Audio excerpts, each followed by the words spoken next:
Thank you, thank you, thank you. It is great to be here today. Some familiar faces and many people that I look forward to getting to know much better. And yes, my wife Linda is here, the love of my life, and who's support me and by my side. And as you'll see, a very interesting journey. So Linda, thank you for joining us today.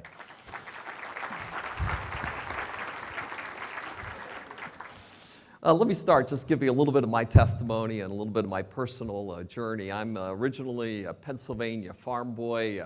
The Amish, they were the ultra-conservative, the Mennonite, and then we were the Pennsylvania Dutch or the Pennsylvania Germans, where I come from, so the liberals, right, in comparison. Went to United Church of Christ Church back there. I was baptized with full knowledge of what I was doing when I was 6 days old. Went to church every Sunday because if I didn't, I'd get in trouble from Dad, and of course, meet girls and impress their mothers and grandmothers. It's good to go to church, right? And became president of the youth group. Always thought I was a Christian growing up there. My dad was the 8th of 9 kids. So, and Grandpa was a farmer, and he helped son number 1 buy a farm, son number 2, son-in-law number 1, and got down to my dad at number 8 and said, "There's enough farms in the family, just go work with your brothers." So growing up, I always thought I was going to be a farmer, and as I got to be a teenager, it's sort of like, what's a farmer without a farm, right? And the cousins were growing up and so on, so it became apparent I was going to have to pursue something else. I accidentally took a scholarship exam in 10th grade. I won a scholarship to go get my associate's degree, so I ended up skipping my last year of high school, got my associate's degree, so literally I graduated in June from high school, and I graduated in August with my 2-year degree. Intel came recruiting at the time. The guy, Ron J. Smith, came there, and I was the 12th. There's a sort of an industry-wide shortage of technicians, so he came there to interview technicians in Pennsylvania. I think he just wanted the free trip to the East Coast. His parents lived close to my parents, so he comes recruiting, and I was the 12th person that he interviewed. And have you ever interviewed 12 people in one day? Right, by number 10, you can't recognize male from female, right? And Ron got to me as number 12, and this is what he wrote: smart, aggressive, arrogant. He'll fit right in, right? So I get invited, so I'm a Pennsylvania boy, and I get invited to come and interview at Intel. And I'm like, woohoo, I've never been on the plane before. It took me like 2 nanoseconds to decide, a free trip to California, but I'm a Pennsylvania boy. They're all crazy out there in California. I'm not going there. But Intel offered me a job, so the reason I came to Intel was they had a full tuition reimbursement, a very liberal tuition reimbursement, and I only had one career objective when I moved to California, was I wanted to be the engineer telling the technician what to do. So I took the job, I moved out here at 18 years old, right? 18 years old, moved to the West Coast. I wouldn't let my kids do that, but anyway. And I come here and I start working full-time at Intel, start doing my bachelor's at Santa Clara University, did my master's at Stanford, and was working my PhD at Stanford. And I had gone to church every Sunday, so Sunday comes around. What do you do to meet girls? You go to church. I've been doing this my whole life, so I go to church, and sure enough, that first Sunday, I met Linda. But she didn't like me very much at the time, and it was not affection.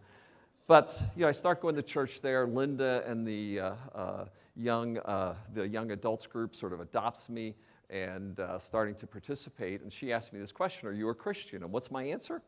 Sure. I was baptized at 6 days old, president of the youth group, church every Sunday. What else is there? But as I started to be embraced by this Santa Clara Christian Church off of Bowers Avenue, it became apparent to the entire group that I was far from that lifestyle the rest of my life. And the sermon topic in February of 1980 was Revelation 3:15 and 16. "I know your deeds, that you are neither hot nor cold. I wish you were one or the other. But since you are lukewarm, neither cold nor hot, I'm about to spit you out of my mouth." And that word spit, spew, vomit, is one of the most graphic words in the entire New Testament. And I realized that my lifestyle that day was lukewarm at best. And that day, in February of 1980, I made the commitment that I was going to be hot for God and hot for His kingdom. And maybe some of you are like me today, that you're lukewarm, that you just like hanging around with us Christians because we're cool and fun.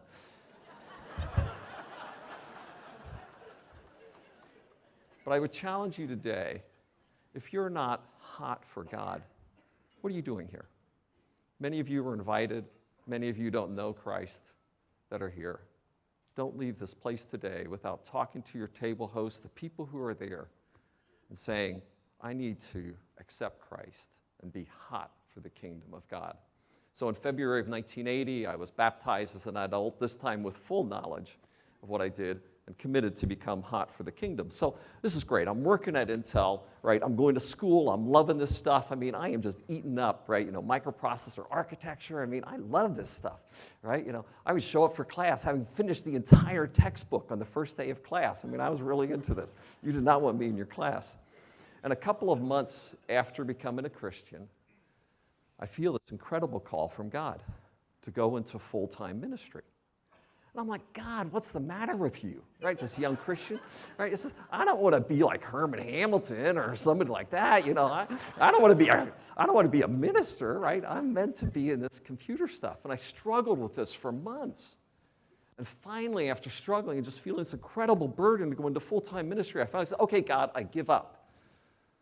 And I laid a fleece before God, and I said, if this happens, I will go into full-time ministry. And as soon as I did that, it was like the scales fell from my eyes, and it was, the workplace is your ministry. And since then, my life verse has been Colossians 3:23 and 24. Work heartily as for the Lord and not for men, knowing that it's the Lord Christ whom you serve, right? It is the reward of the inheritance, right, that you will receive. It is the Lord Christ whom you serve. And that verse has become my life verse since then, that the workplace is my ministry. And I'm committed to being a full-time minister. And my challenge to those of you who are Christians today, a few vocational ministers, but those of you who are not, are you full-time ministers in the workplace, in the marketplace, right, in the home place, in the school place, wherever you might be? Because if you've accepted the name of Jesus Christ, he's called you into full-time ministry. So how many of you are full-time ministers today? Let's try it again. How many of you are full-time ministers today?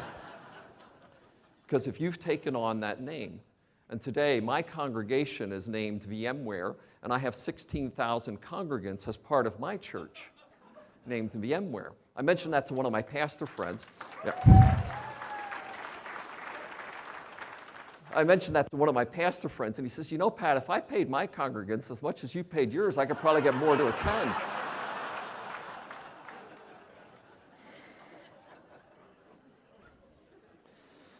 So I'm working full-time, I'm going to school full-time, and I met this young lady named Linda. And this is what I call my juggling years. And Linda and I, she took pity on me. There was no romantic interest when we first met, but she invites me to Christmas with her mom and grandma, right? Took pity on me. I'm this poor orphan guy on the West Coast for Christmas in 1979. And, you know, what am I going to do, right? You know, I have no other place to go, right? 3 generations of good cooks. Worst thing, I get a good meal out of it, right? Not a lot of downside for a single 18-year-old on the West Coast. So I go over, meet mom and meet grandma. And grandma and I just hit it off great, right? She play this card, grandma, and someone like that. Just had a great evening. I leave that first night that I ever met her. Never met her before. Leave that first night. Grandma closes the door. She's a holy woman of God, right? She turns to Linda and says, he's the one. Linda begins to enumerate all of my shortcomings, which were numerous. A couple of months later, Linda's mom has gotten to know me. We're still not dating or anything at all. A couple of months later, Linda's mom said he's the one. And Linda now has more things on the shortcoming list. Well, we eventually began dating a few months later, and I'm on the slow road to matrimony. Right? I'm going to finish my bachelor's, finish my master's, finish my PhD, and then maybe thinking about getting married. God had a very different plan. Linda had endometriosis. She ended up having surgery, one of her ovaries removed, part of the second one removed, and the doctor said, kids now or never. I'm on the slow boat to matrimony. And we're just dating. And after a painful, painful year, we decide we're going to get married. And we get married. The doctor said, kids now or never. So now full-time work, full-time school, being married, a young Christian, and if you could bring up the picture now, this is our family. And in the center is our daughter Elizabeth. Elizabeth is named after the mother of John the Baptist from the barren womb. Right, so we named Elizabeth, and on your right-hand side is Josiah, our second son. Josiah works at Seagate in the M&A department. They brought forward our first grandchild, Georgiana, and his wife, Carly. On the far other side is our son, Nathan, our third child.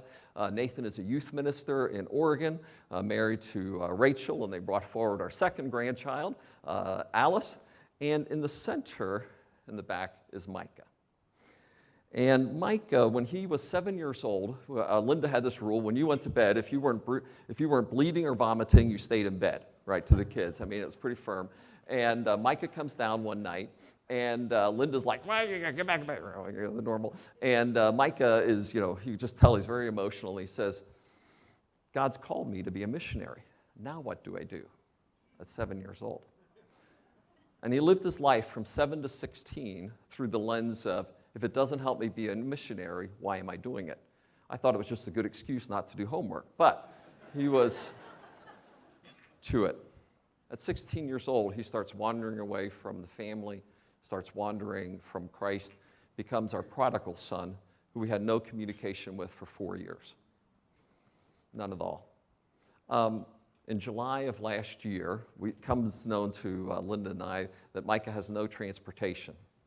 And so I send Micah a mail, and I said, Micah, your bike's in my garage collecting dust. Can I give you our bike? So we worked out to give him the bike and get it to him. He sends a mail, thank you very much. About a week later, I get a mail back from him, and I'm certain that there's now an angel bike thief because his bike got stolen, right, that we had just given it to him, right, his apartment, right? So I sent back another mail to him, and I says, Micah, right, we're a couple of years behind on Christmas presents to you. Can I buy you a new bike? First meeting, right, we've had in 4 years with Micah. We go, we meet, we buy his bike, and this begins the re-engagement of our family with Micah. Micah still has a long, long way to go. He is nowhere near God. But I'll tell you, after 4 years of separation of a son, my heart changed with respect to how our Father feels about his prodigal children. The children who have walked away from him, who just say, no, I'm not interested in talking to you anymore. So we're beginning our journey back with Micah into our family. So that's our 4 children, our family, our 2 grandchildren. Now, I want to bring you back to this period of time where working full-time, going to school full-time, now a family full-time. This is what I call the juggling years. And we have a book that you're all going to get here before you leave called The Juggling Act that talks about this juggling things. And I want to quickly just give you 3 of the things, and there's a bunch more in the book, about how to live a life as a juggler. And any of you, right, who are successful, capable, right, in the workplace, right, in the marketplace today, what is your most precious resource? Time. You don't have enough of it. And the workplace, all those other things, demand more of it because you're good, you're capable, you're motivated, all those type of things. And how do you make it all fit? At age 31, as Skip mentioned, I had just become a vice president at Intel. I had written my first book. How many of you read my first book? Programming the 8386. It's a thriller. You turn on paging in the last chapter. Woo! Yeah. But I had written my first book. I got my first patents. I'm an inventor. I'm a vice president. Life is going good. But I got to this period of total aimlessness. Now what am I going to do? And out of that, I developed, in reading, studying, being challenged, a mission statement. Because we make plans for everything we do in life. But do you make a plan for life? Do you know where you're going to go? Do you know what you want to do with that most precious resource that God has given you? So the first thing I would challenge you to today, and in the book is my mission statement, but more important than my mission statement is, what is your mission statement? And mine's in here as, what's my mission? What do I want my epitaph to read when I'm done on this earth? What are my values? Right? What are my guardrails? What do I want people to say when you meet Pat? What's he like? And finally, specific goals that I want to accomplish in life. And for every one of you who's challenged with this juggling act, what's your mission statement? What are your goals? And then what are your priorities to go live by those goals? And if you haven't done that hard work of writing that down, any path will get you there because you don't know where you want to go. So first, a mission statement. Second, priorities. The God-ordained priorities for life are God, family, work. How do almost all of us live? Work, family, God.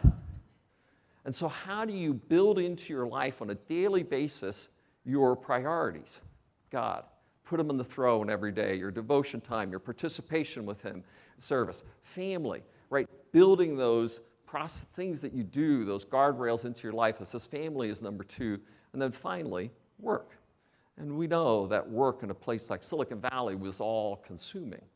So, and in the book, there's lots of things I talk about in that respect, but just one of them, and for a geeky, right, Silicon Valley audience like this, Linda and I started the at-home chart, right? And the idea of the at-home chart is keeping score. And for a goal-oriented guy like me, I need a score, right? I need a win, I need a goal, right? In the at-home chart, if I was home by 6:15, I got 1 point. If I was home by 5 o'clock, I got 2 points, woohoo, right? If I was gone on a weekend, that was minus points. Right, and if I was home after 6:15, 0, so that's the numerator. The denominator is the number of work days. And my secretary would produce a spreadsheet and send it to Linda and I once a month. Yeah, an independent scorer, right? Because we used to argue. She'd say, you haven't been home much. I said, yes, I have. No, you haven't. Yeah. So we were arguing about the data, right? Right, now we got the data. Now we can have, I don't feel like you've been home. Oh, that's totally different, right?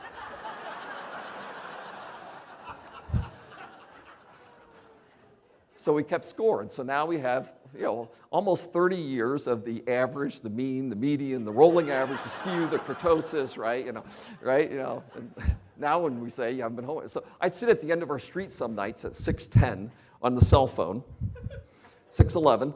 Okay, gotta go, bam, up the street, get in, because I am getting a point, baby. I'm not gonna miss it. Your kids don't care what time you leave in the morning. They care an awful lot. 6 to 9 p.m. Those are the golden hours of family. And of many other things. How do you date your wife? How do you date your kids? How do you make sure those things are part of your priorities on an ongoing, consistent basis? And the third of the juggling rules, some help along the way. In 1984, I was in charge of taping out the 386, and that's this final big assembly of the database of the chip, and I'm just a junior engineer at Intel at the time. And I had a presentation to give to the executive staff of Intel. This is Andy Grove, Gordon Moore, Bob Noyce, the inventor of the transistor, right? The founder, one of the founders of Intel, some of the most famous, decorated men of Silicon Valley today. And I'm dweeb engineer presenting to, the gods of Silicon Valley. And I give this presentation. I'm really confrontational with them. This is what you need to do if you're going to help me get my chip out the door. And I'm just, what a little arrogant, little thing I was. But they were reasonably impressed. And a few days later, I'm working in my office, and I didn't want to be interrupted. And I get this phone call. So finally, ring, ring, ring. Those old phones that used to actually ring, right? So I pick it up, right? Who is it? Andy. Andy who? Andy Grove. And finally I sort of, right, and he says, I was impressed by your presentation the other day. Oh good, I can't even talk now. Right, what do you read? What are you studying? What's your career plans? And so on. He starts shelling me with these questions. Right, and I was barely able to think. I was so beside myself. Right, and he says, be in my office in a week with better ones. The president and founder of the company says, be in his office in a week. You have 2 choices, show up or leave the country, baby, So I show up, and this began a mentoring relationship that's, literally, I just saw Andy a couple of weeks ago, right? And Andy is the kind of guy that mentoring with him is like going to the dentist without Novocaine. If you're 95% right, you're wrong.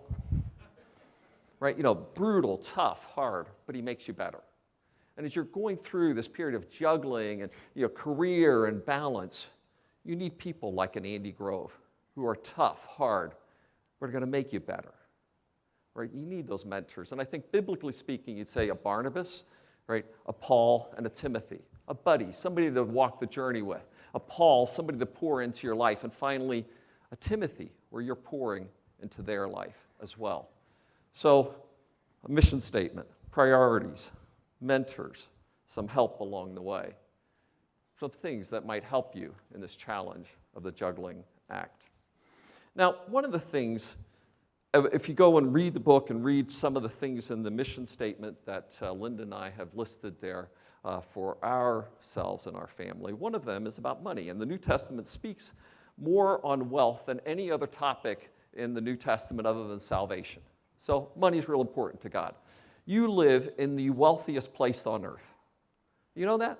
The wealthiest place on earth is right here, Silicon Valley.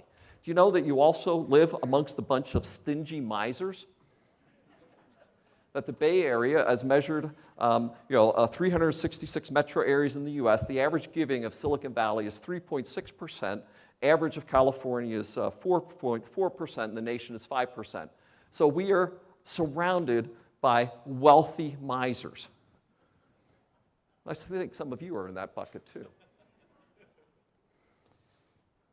Our wealth has not become our generosity. A number of years ago, Linda and I were at a conference. The man spoke, Wayne Bigelow, and he laid out this concept, right? And he says, right, that he and his wife had committed to increasing the percentage that they gave to philanthropy every year. So, Linda and I, hey, the tithe, okay, we got that. But we became convicted about this, so we said every year we're going to increase our giving of our gross income by 1%. That was over 30 years ago. So you can do the math. So we're now over 40% of our gross income every year that we are giving to charity. I would simply challenge you this morning to radical philanthropy, right? That we would change the perspective of the Bay Area from rich misers, right, to wealthy philanthropists who are committed to not just changing the Bay Area, but changing the world because of our overflowing generosity. Chip mentioned this idea of TBC.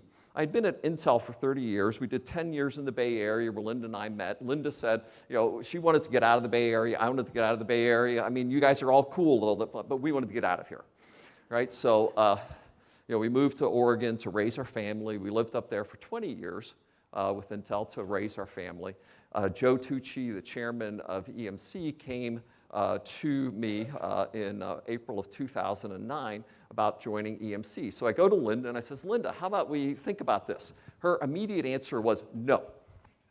It wasn't let's pray about it, let's talk about it. It's just no, right? We had our daughter had just moved to China, right? Elizabeth lived in China for 5 years as a school teacher, so she was just leaving. Our 2 sons were getting married that summer, right? And we were empty nesting. And the idea of changing jobs and changing coasts, right, was like, what's the matter with you, hubby? Right? This is just over the top on the emotion meter. So, right, that was in April of 2009. In July, Linda said yes to the job before I did. So we began a journey. We moved out of there. So we moved to the East Coast, 3 years in Boston for EMC after 30 years at Intel. I'll tell you, when you've been someplace for 30 years, you don't know where you end and it starts, right? I still have a hard time not doing the Intel bong when I go to bed at night, right? Now, when we left the Bay Area, we did not want to come back to the Bay Area. You guys are crazy here, right? We wanted a place that was, more rural, raise our family, and so on.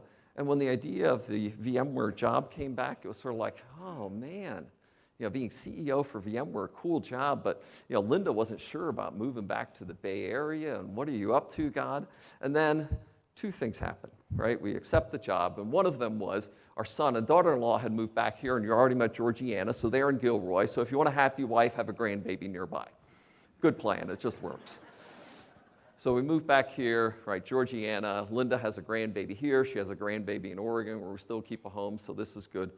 But the second thing is, I felt very compelled that there was not just a CEO job for me in the Bay Area, but a much higher calling for me in the Bay Area, that I have a profound platform. VMware is now the 5th largest software company in the world, one of the hot companies of the Bay Area. This is a platform, right, of great significance. And I come to this area filled with wealthy misers, with one of the lowest percentage churched, right, in the nation, that is highly innovative, highly influential on the world, that is socially inept, crime rates, failure rates in schools, right, as bad as any place in the nation. What a dramatic dichotomy. And from this, we started this idea of TBC, transforming the Bay with Christ. And I also noticed that, man, we got some incredibly nationally known Christian figures here and many powerful Christian business leaders in the Bay Area. Can't we come together, right, to say, let us change the Bay Area? You know, people like Chick Ingram, Francis Chan, John Ortberg, nationally known, powerful business leaders, Kevin Compton, you know, Pramod Hawk, some of the most successful venture capitalists in the industry. My dear friend and now colleague at VMware, Sanjay Poonen and Herman, you know, just this incredible thing. Can't we come together and agree that we are going to be in prayerful relationships with each other, that we're going to change the perspective of the church? The church today is seen in one of two ways in Silicon Valley. It's either an evolutionary leftover that isn't necessary for any quality scientific mind, so irrelevant, or it's an extreme agenda of the political right, and something I'm not interested in. We have to change the perception of the church. The church, Christ's holy choice for how he's going to transform the area. And we're going to do that by service, by serving the Bay, and then just increasing, right, the population of the church, of Christians, the number of churches in the Bay Area. Because I believe that we have been, you are so wealthy, you are so talented and fortunate in this area, but there comes in Scripture a great, frightening command. Luke 12:48, from everyone who has been given much, much will be demanded. And from the one who has been entrusted with much, much more will be asked. You have been entrusted with much. In summary, today, be hot for the kingdom of God. Hopefully some of these juggling skills will allow you to be more powerful, effective, and influential where you are. I challenge you to radical philanthropy. And finally, join with me in transforming the Bay with Christ. Thank you.